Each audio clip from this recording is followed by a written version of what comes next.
The road to Raven Hollow was silent. No sound, no wind, just the faint hum of Ethan's car engine as he drove through the mist. He wasn't supposed to be here. The village wasn't even on the map. He was searching for his sister, Lena, who went missing 2 weeks ago while researching forgotten places in Northern Europe. The last thing she sent him was a voice note. "Ethan, I found something. Don't come here, please." And then silence. The car stopped near an old sign buried in weeds. The wooden board read, "Welcome to Raven Hollow, population 0." A chill ran through his body, but he stepped out anyway. The fog was thick, the air damp. Every house stood empty, their windows black like blind eyes. The village smelled of wet wood and decay. He shouted his sister's name, Lena, but his voice came back distorted, as if someone whispered it back to him from far away. That's when he saw the church, the only building with a light still burning inside. Inside the church, candles burned in a perfect circle on the floor, and at the center a small wooden box covered in red cloth. The air was colder inside, though the candles flickered wildly. He whispered hello. A whisper came from behind the altar. "She called for you." Ethan turned. No one was there. He looked down at the box. The cloth shifted slightly, as if something inside was moving. He touched it and felt a heartbeat. He stepped back in fear, and suddenly every candle went out at once. The room fell into total darkness.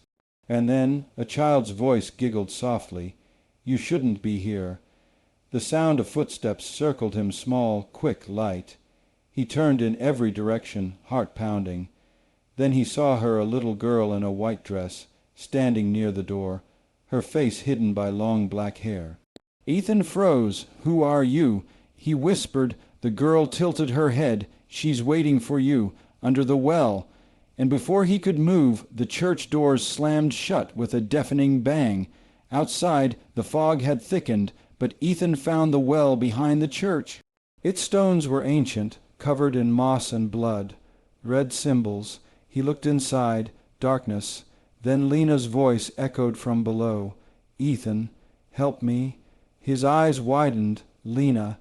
He leaned closer, and a hand shot out from the darkness, grabbing his wrist.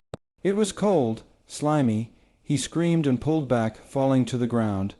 When he looked again, the well was empty, but now the rope beside it started moving, as if someone was climbing out. He stepped back as a figure slowly rose from the well, not Lena, not human. Its face was twisted, its mouth stretched too wide. It whispered in Lena's voice, "You came for me." Ethan ran. He found a house near the edge of the village, old, half collapsed, yet strangely familiar.